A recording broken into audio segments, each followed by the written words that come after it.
Um, this session is a passing focus session on basketball. Um, I'll be analyzing the whole session now. The warm up, a lap around the court doing stretches at each corner, focusing on quads, hamstrings, shoulders, neck, and all the major muscle groups, such as high knees, stretches such as high knees, heel flicks, open the gate, arm across the body, arm swings, stretch at the end for a longer period of time before the beginning of the session. These are static stretches. This is a pretty good warm up. Again, just getting the body loose, getting the body ready for the session. Nothing too intense, nothing too hardcore. Just warming up. Um, the first practice is this is a simple kind of warm up activity. The goal is having participants in twos and both hold a ball. When one passes the ball, the other throws a ball into the air, and while that one is in the air, they must catch the other ball and throw it back before catching the ball that's coming down. To make it harder, you can add a clap or two between passing and catching. You will alternate the person catching both balls. Coaching points are keep knees slightly bent, make sure your eyesight is at an angle whether it's your peripheral or direct eyesight, you can see both. Try to work quickly so you're never caught out. Pass from the chest and power from the core. I believe this first practice is simple but effective because the better you get at just passing, the more practice you have with passing a ball or handling a lot of basketballs, the better you get at passing because of muscle memory. Now, you have to focus on multiple things at once. So you have to throw a ball into the air and make sure it's in the air long enough so that you can catch a ball coming from your partner and pass it back effectively before you catch the one that's in the air. This is effective because in a game scenario, you're going to have a lot of things to focus on. Those are the positives of the session. Uh, I think it's suitable because you're getting used to using your hands to control the ball and working very quickly. And the quicker you work, the more effective you become at passing. I don't think it's very practical because it's a stationary exercise, but it can work just for the simple part of passing. With movement, however, it'll be a better exercise, I believe, because you're incorporating more movement into the exercise, which is definitely what goes on in the game. You never pass stationary. Um, so that's how that exercise could become better. But I think it's a good starter exercise with a duration of 5 minutes. The second practice, passing with alternate hands. This practice is simple to execute, however, a lot of people can't accurately pass with both hands. You stand parallel to each other, about 5 to 10 meters away from each other, and one person stays in the same place while the other will shuffle 5 meters each side. Once the person moves 5 meters to the left, the other person will pass the ball with just the left hand, and the same on the right side. The goal is to work accuracy on one hand so it becomes easier with both hands.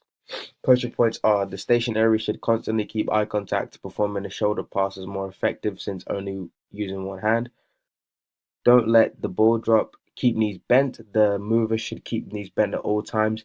Pass from the chest and have butterfly hands when receiving. Butterfly hands means having forming a double with your hands behind the ball. This is a 5 minute exercise, also not too long, which is good because you just get used to the ball and passing with both hands. I think this is very effective and suitable because you're learning to do things individually. For example, passing with your left hand and passing with your right without being able to move. So you can't get in a comfort zone. You have to stay outside of your comfort zone, which is the best way to improve. Obviously, also the other person is not stationary, which is quite practical because in a game, your participants or your teammates will always be moving. Very rarely will they be stationary unless they're in a position where they can shoot or whether they are unmarked. So this is very resemblant of a game, which shows this is a good exercise. Um, the way to make this better would be, for example, to make you move every couple of passes, or you have to pass with the opposite hand, so it becomes a bit harder, which is more challenging. But I think this is a very effective exercise for passing. Practice number three. On this drill, you start parallel about 3 meters apart with the ball each, and you simultaneously move sideways, one passing chest passes and the other producing bounce passes until you get to the hoop and you both shoot. This is good for your hands-eye coordination and movement while trying to concentrate on two balls. Coaching points are: time your passes and make sure you're ready to receive the pass so you don't hold up the rest of the participants. Knees must always be bent for movement and passing. Pass from the chest forward or down depending on your pass variety. Pardon me. Always keep eye contact and be aware of your surroundings. To shoot, make a T with your hands behind the ball, shoot in hand behind and under the ball, support hand beside and jump and release at the same time. I believe this exercise is an evolution of the first practice because you're incorporating passes into movement, which is very important in this in basketball. Passes won't always be there, so you have to make the space. You have to make your own options. Um, and then you have the opportunity to practice different types of passes while in simultaneous movement, which is very quick. Your teammates behind you that are also putting the drill to practice a kind of resemblant of the clock and the opposition because both of them will get you if you're not quick enough, and you'll be on the back foot. And then obviously at the end you have the opportunity to shoot, which shows that it's a practical, suitable, and quite an effective exercise because you're passing, moving, and shooting at the end. Um, the only way to make this exercise better for me personally would be to add a defender either while they're trying to pass or while they're trying to shoot, just to make it a bit more pressurized. This is a good exercise. This is about 15 minutes long, which also will work your cardio as you're in constant movement, but also gives you time to focus on improving passing. Practice number 4, passing for points. In this exercise, the objective is to pass the ball between your team. For example, if there are 6 participants, you will be in a team of 3, and you are meant to keep possession in a box that won't be too big. This will be good because you will need to move effectively in order to be able to create space so you can receive the ball. As the player on the ball, you can keep the ball in your hands for 10 seconds before you must give up possession to the other team. If you lose the ball and it goes out of the square, the other team gets the ball. If you get 5 passes, your team of 3 can break out of the square, progress to shoot in the hoop with 2 defenders. However, if you get 10 passes, one of your team can either shoot from the square uncontested or they can lay up with no defenders. Coaching points: you should attempt different types of passes due to small place and a lot of space being taken by defenders. Bend knees, pass from the chest, hands behind the ball, step toward and point arms downward if doing a bounce pass. Bring power from shoulder if performing a shoulder pass. This is 50-minute exercise, which is perfect amount because it gives you enough time to progress in passing and different aspects of the practice, but it doesn't overshadow everything else. Um, so the objective is to pass the ball in between your team, in your team of 3.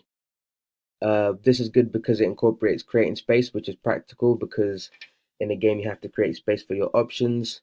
If you lose the ball and it goes out of the square, it is resemblant of you losing possession, which you have to keep possession anyway in the game if you want to win.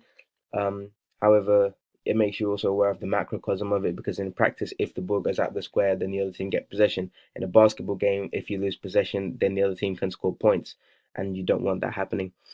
Um,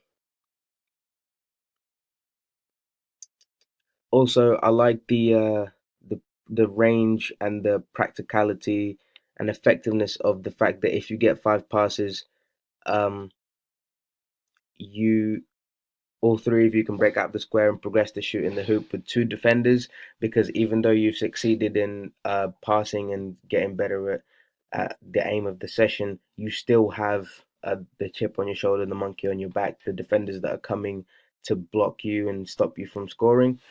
Um, and then this is showing the 10 passes aspect is showing the reward of hard work because if you manage to get 10 passes uncontested, one of you can either shoot from the square uncontested or lay up uncontested.